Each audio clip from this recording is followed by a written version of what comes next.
এই জীবনে কি পেলাম আর কি পেলাম না তা নিয়ে আমাদের অভিযোগের শেষ নেই। কিন্তু আমরা আমাদের রবের সন্তুষ্টির জন্য কি করছি তা কি কখনো ভেবে দেখেছি?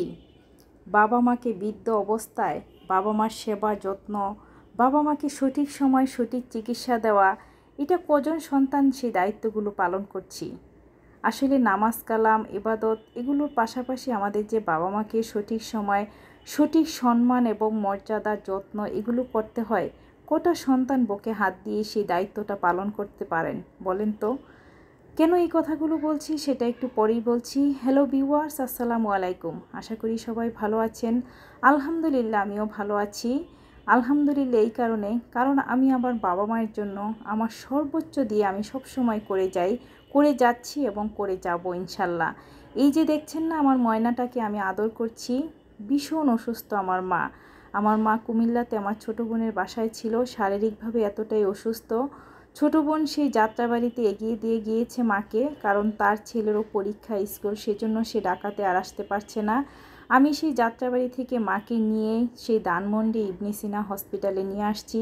এখানে এসে মায়ের ডক্টর দেখিয়ে যত পরীক্ষা আছে সব পরীক্ষাগুলো দিয়ে এখন মাকে একটু সামান্য খাবার দেওয়ার চেষ্টা করছি, কারণ মা অনেকটাই অসুস্থ ছিল, কোনো কিছু খেতে পাচ্ছিল না। কোনোভাবে একটু মাকে খাইয়ে সেই বিকেল 7টায় মাকে হসপিটালে নিয়ে আসছি, রাত 11:30টার বাসায় আসছি।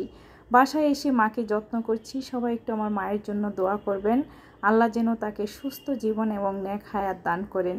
এই যে পুঁই শাকগুলো কেটে নিচ্ছি না, এই পুঁই শাকগুলো আমার মা আমার বেলকনিতে লাগিয়েছিল। তো মা এতদিন বাসায় ছিল না, আরও একবার সেই পুঁই শাক কেটে খেয়েছিলাম।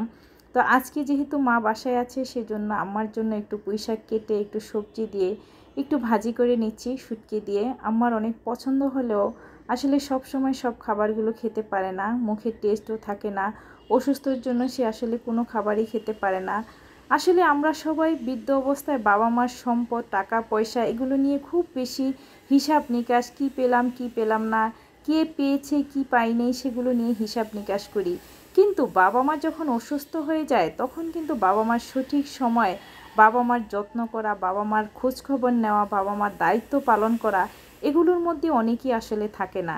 যে থাকে আমি মনে করি সে অনেক বেশি ভাগ্যবান, ভাগ্যবতী। আমি মনে করি এই দিক থেকে আমি আল্লাহ তাআলার কাছে অনেক বেশি ভাগ্যবতী, কারণ আমার বাবার যত চিকিৎসা সব কিছু আলহামদুলিল্লাহ আমি আমার বাসায় রেখে করেছি।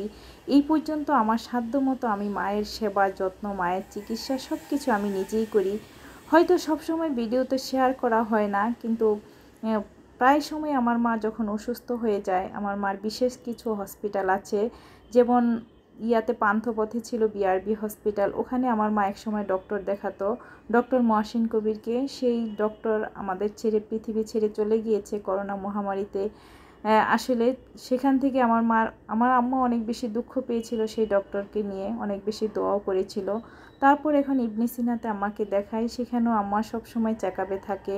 সে অসুস্থ হয়েছিল, সে কুমিল্লাতে কোনো ডক্টরই দেখাতে চাচ্ছিল না। আমার ছোটো বোন চেয়েছিল কুমিল্লার ডক্টর দেখাতে, সেখানে সে দেখাবে না, সে ঢাকা এসেই দেখাবে। যাই হোক, ঢাকা এসে তাকে ডক্টর দেখানো হয়েছে।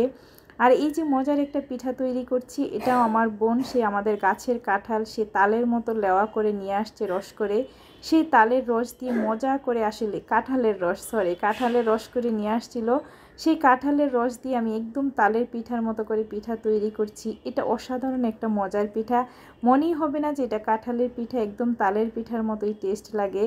আসলে খাবারের টেস্ট আর খাবার তৈরি করা এটা কেউ কাউকে শিখিয়ে দেয় না, যে যার মতো করে